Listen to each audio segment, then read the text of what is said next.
Hi hello welcome back to my YouTube channel. എല്ലാ പ്രേക്ഷകർക്കും എൻ്റെ ഈ ചാനലിലേക്ക് സ്വാഗതം. എൻ്റെ ഈ ചാനൽ നിങ്ങൾ ആദ്യമായിട്ടാണ് കാണുന്നതെങ്കിൽ പ്ലീസ് ഒന്ന് സബ്സ്ക്രൈബ് ചെയ്ത് ബെല്ലൈക്കൺ അമർത്തി സപ്പോർട്ട് ചെയ്യണേ. വിനീത് കുമാറിൻ്റെ സംവിധാനത്തിൽ ഏപ്രിൽ 26-ന് തിയേറ്ററുകളിലേക്ക് എത്തി വലിയ രീതിയിൽ ഉള്ള കളക്ഷനുകൾ നേടി മുന്നോട്ട് പോയിക്കൊണ്ടിരിക്കുന്ന ഒരു ചിത്രമാണല്ലോ ദിലീപിൻ്റെ പവി കെയർ ടേക്കർ. ചിത്രം ഇതാ 4 ദിവസങ്ങൾ തിയേറ്ററിൽ പിന്നിട്ടിരിക്കുകയാണ്. ചിത്രത്തിൻ്റെ ആദ്യ ഞായറാഴ്ച തിയേറ്ററിൽ നിന്നും കേരള കളക്ഷനായി 1,25,00,000 രൂപ കളക്ഷൻ നേടിയിരുന്നു.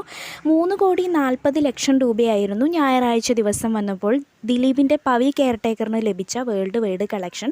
ചിത്രം ഇതാ 4-ാം ദിവസത്തിലേക്ക് കടന്നപ്പോൾ കേരള കളക്ഷനായി 65 ലക്ഷം മാത്രമാണ് ചിത്രത്തിന് കളക്ഷൻ നേടാൻ സാധിച്ചിരിക്കുന്നത്. കളക്ഷനിൽ വന്നൊരു വലിയ ഇടിവ് തന്നെയായി കാണേണ്ടിയിരിക്കുന്നു ഇത്. ചിത്രം 4 ദിവസങ്ങൾ പിന്നിടുമ്പോൾ വേൾഡ് വൈഡ് കളക്ഷനിലേക്ക് വരുമ്പോൾ 5 കോടി 5.5 കോടി എന്ന രീതിയിലുമാണ് വേൾഡ് വൈഡ് കളക്ഷൻ നിൽക്കുന്നത്. ദിലീപിൻ്റെ കരിയറിലെ ഏറ്റവും വലിയൊരു തിരിച്ചുവരവായി കാണേണ്ടിയിരിക്കുന്ന ഒരു ചിത്രം കൂടിയാണ് ഇത്. ദിലീപിൻ്റെ ഇതിനു മുൻപിറങ്ങിയ ബാന്ദ്ര, തങ്കമണി എന്നീ ചിത്രങ്ങളുടെ കളക്ഷൻ കൂടി മറികടന്നിരിക്കുകയാണ് ഇപ്പോൾ പവി കെയർ ടേക്കർ. ഫഹദ് ഫാസിലിനെ നായകനാക്കി ഏപ്രിൽ 11-ന് തിയേറ്ററുകളിലേക്കെത്തി വൻ വിജയമായി മാറിയ ചിത്രമാണല്ലോ ആവേശം. ചിത്രം ഇതാ 19 ദിവസങ്ങളും തിയേറ്ററുകളിൽ വൻ വിജയത്തോടു കൂടി തന്നെ പൂർത്തിയാക്കിയിരിക്കുകയാണ്. ചിത്രത്തിൻ്റെ 19-ാം ദിവസത്തെ കേരള കളക്ഷനുകൾ പുറത്തേക്ക് വരുമ്പോൾ കേരളത്തിൽ നിന്നും മാത്രം ചിത്രം ഇതുവരെ 59,75,00,000 കളക്ഷൻ നേടിയിരിക്കുകയാണ്. 19-ാം ദിവസം മാത്രം കേരളത്തിൽ നിന്നും ആവേശം 1,65,00,000 രൂപയും.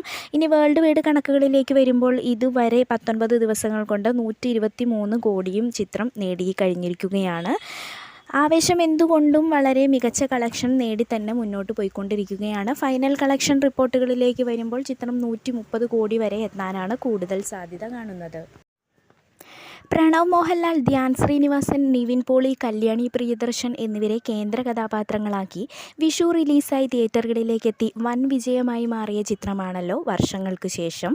ചിത്രം ഇതാ 19 ദിവസങ്ങൾ തിയേറ്ററുകളിൽ വൻ വിജയത്തോടു കൂടി പിന്നിട്ടിരിക്കുകയാണ്. 19-ാം ദിവസത്തെ കളക്ഷനുകളിലേക്ക് വരുമ്പോൾ ചിത്രം ഇതുവരെ കേരളത്തിൽ നിന്നും 19 ദിവസങ്ങൾ കൊണ്ട് 35,25,00,000 കളക്ഷൻ നേടി മുന്നേറിക്കൊണ്ടിരിക്കുകയാണ്. വേൾഡ് വൈഡ് കളക്ഷനിലേക്ക് വരുമ്പോൾ 19 ദിവസങ്ങൾ കൊണ്ട് 77,65,00,000 രൂപയാണ് കളക്ഷനായി നേടിയിരിക്കുന്നത്. എന്തുകൊണ്ടും വിനീത് ശ്രീനിവാസൻ്റെ ഏറ്റവും മികച്ച ഒരു ചിത്രം തന്നെയായിരിക്കുകയാണ് വർഷങ്ങൾക്ക് ശേഷം എന്ന മലയാള ചലച്ചിത്രം. കൂടുതൽ സിനിമാ വിശേഷങ്ങളുമായി നമുക്ക് മറ്റൊരു വീഡിയോയിലൂടെ കാണാം.